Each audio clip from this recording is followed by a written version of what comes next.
देखिए मेरी प्यारे भाइयों और बहनों, जैसा कि करवा चौथ हमारे भारत देश में सभी जगह मनाई जाती है। मेरे एमपी में भी बहुत धूमधाम से मनाई जाती है। मैं एमपी से हूँ और जैसा कि आज करवा चौथ है, आप देख रहे होंगे पूजन से समझ में आ रहा है कि मैं करवा चतुर्थी की पूजन कर रही हूँ। और ये करवा चौथ गणेश चतुर्थी और करवा चौथ दोनों साथ में एक ही दिन पड़ती हैं और ये कार्तिक मास में चतुर्थी के दिन आती है। मैंने पटा रख लिया है, माता रानी की चौकी सजा ली है, उस पर माता रानी की तस्वीर भी लगा ली, करवा भी रख ली। मैं 2 करवा रखती हूँ हमेशा, एक शक्कर का और एक मिट्टी का। मिट्टी के करवे में मैं पानी भरती हूँ, उसके ऊपर एक ढक्कन रहता है मिट्टी का, वो रखकर 7 पुड़ी और 7 पुए रखते हैं और शक्कर के करवे में शक्कर भरी जाती है। इस शक्कर के करवे को कई जगह खंडवी का करवा भी बोलते हैं। और वहीं पास में शक्कर के करवे के पास में मैंने गणेश जी स्थापित कर लिए, गरुड़ जी घंटी भी स्थापित कर लिए। पूजा की थाली में मैंने हल्दी, चंदन, कुमकुम, सिंदूर, बिंदी, महावर, चूड़ी सब रख लिया, पूड़ी, पुआ, फूल, दूबा, आटी सब। और मैं माता को बिंदी लगा रही हूँ, मैंने टीका लगा दिया है और करवा की भी मैंने पूजा कर दी है, टीका लगा दिया है। और मैं इन सब की पूजन कर रही हूँ और माता से मन ही मन में विनती कर रही हूँ कि माता रानी भी सबका सुहाग अमर रखना। और साथ में एक मंत्र बोल रही हूँ, आप देखिए सुनिए।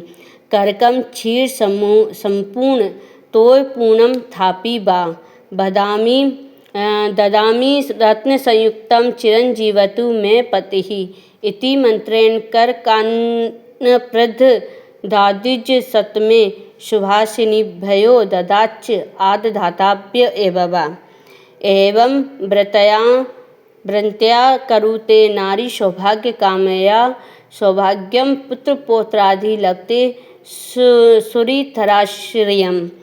ये करवा माता का मंत्र है और ये मंत्र इसी तस्वीर में लगा रहता है, कहीं और जाना नहीं पड़ती है। अब ये सासू माँ को बायना निकाला था तो सासू माँ को बायना माता रानी को समर्पित करके सासू माँ का ये बायना है जो सासू माँ को देना है। मैं सासू माँ को अधिकतर शक्कर का करवा या मिट्टी का करवा दोनों में से कोई एक करवा दे देती हूँ, तो और एक करवा मैं मेरे दान पुण्य के हिसाब से रख लेती हूँ। ये मेरी सासू माँ का बायना मैंने निकाल दिया है। अब मेरी जो भी ननंद हैं, भानेज हैं, मैं जिसको भी ये दान करूँ, आप भी ऐसा कर सकते हैं।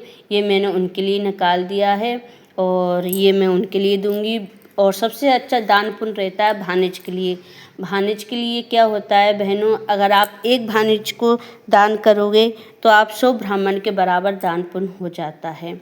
तो फिर कार्तिक का मास रहता है, बहुत पवित्र महीना रहता है, इसमें दान पुण्य तो बहुत अच्छा रहता है। तो बस मैं वही करती हूँ। अब माता रानी की भाई कथा पढ़ लेती हैं और कथा शुरुआत करती हैं। बोलिए करवा माता की जय। कार्तिक वदी चतुर्थी को करवा चौथ कहते हैं। इसमें गणेश जी का पूजन व व्रत सुहागिन स्त्रियां अपने पति की दीर्घ आयु के लिए करती हैं।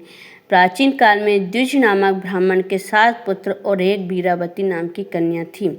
वीरावती प्रथम बार करवा चौथ व्रत के दिन भूख से व्याकुल हो पृथ्वी पर मूर्छित होकर गिर पड़ी। तब सब भाई यह देखकर रोने लगे और जल से मुंह धुलाकर एक भाई बट के वृक्ष पर चढ़कर छलनी में दीपक दिखाकर बहन से बोले कि चंद्रमा निकल आया। उस अग्नि रूप को चंद्रमा समझकर दुख छोड़ वह चंद्रमा को अर्घ्य देकर भोजन के लिए भेटी। पहले कोर में बाल निकला, दूसरे कोर में छींक हुई, तीसरे कोर में ससुराल से बुलावा आ गया। ससुराल में उसने देखा कि उसका पति मरा पड़ा है। संयोग से वहाँ इंद्राणी आई और उन्हें देखकर विलाप करते हुए वीरावती बोली कि हे माँ, यह किस अपराध का मुझे फल मिला।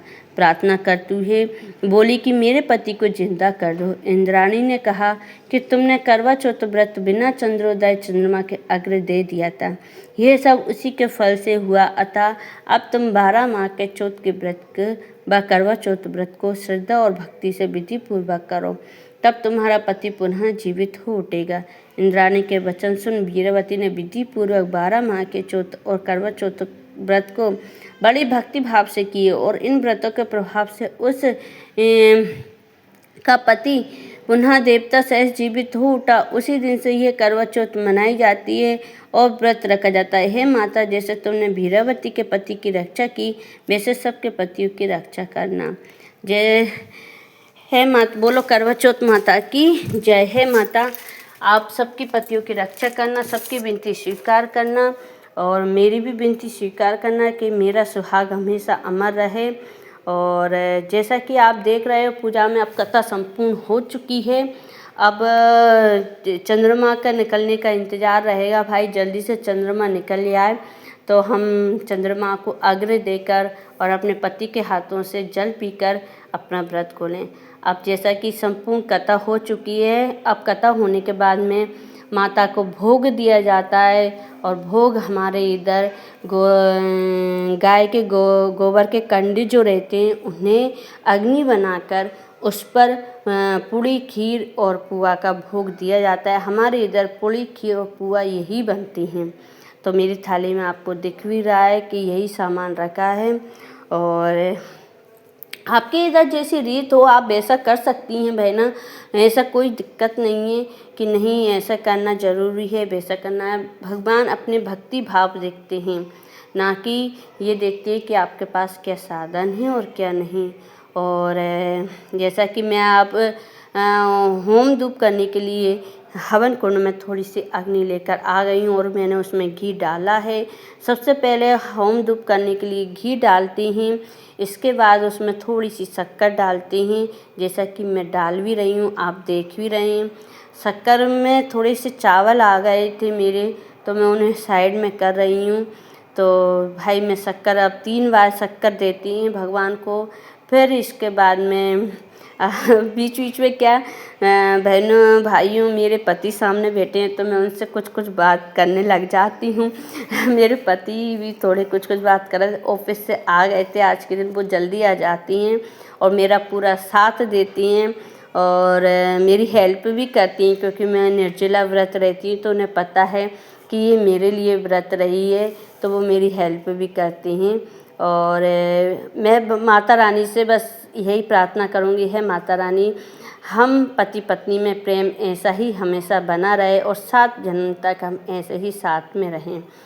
और मैंने पूड़ी और पुआ ले लिया है और उसका भोग दे रही हूँ और मैं खीर में भी मिलाकर दे रही हूँ। आप देख रहे हो मैंने खीर भी बनाई है, खीर में करके दे रही हूँ माता रानी से। और अब विनती कर रही हूँ माता रानी को, है माता रानी जैसे आपने वीरावती का सुहाग अमर रखा, वैसे माता रानी आप मेरा सुहाग भी अमर रखना। मैं सुहागन ही मरूं और मैं अपने पति के जब भी मरूं, इस घर से जब भी जाऊं, मैं अपने पति के कंधों पर ही जाऊं, ऐसी मेरी विनती है माता रानी। और मेरी विनती माता रानी स्वीकार करें। मेरी यही प्रार्थना है, मेरा सुहाग अमर रखें, मुझे यही पति 7 जन्मों तक माता रानी मिले, मेरी यही कामना है, हमारी जोड़ी अमर रखना, बस यही विनती है। अब मैंने भोग लगा दिया है और भोग में थोड़ा सा हम अर्घ्य भी देती हैं पानी का, तो मैंने वो अर्घ्य भी दे दिया और माता रानी से सुहाग भी ले लिया। और अब माता रानी भाई सबकी विनती स्वीकार करें। और आज सभी कामना करती हैं विवाहित स्त्रियाँ के उनके पति की लंबी आयु हो, तो माता रानी सबकी विनती स्वीकार करें, सबकी विनती सुने। और अब भाई चंद्रमा का निकलने का इंतज़ार है, बस चंद्रदेव वो निकल आए तो भाई चंद्रदेव को अर्घ्य देकर जल पीकर व्रत खोलती हैं। ये देखिए मेरे पूरी माता रानी कैसी लग रही हैं, आप ज़रूर बताइए।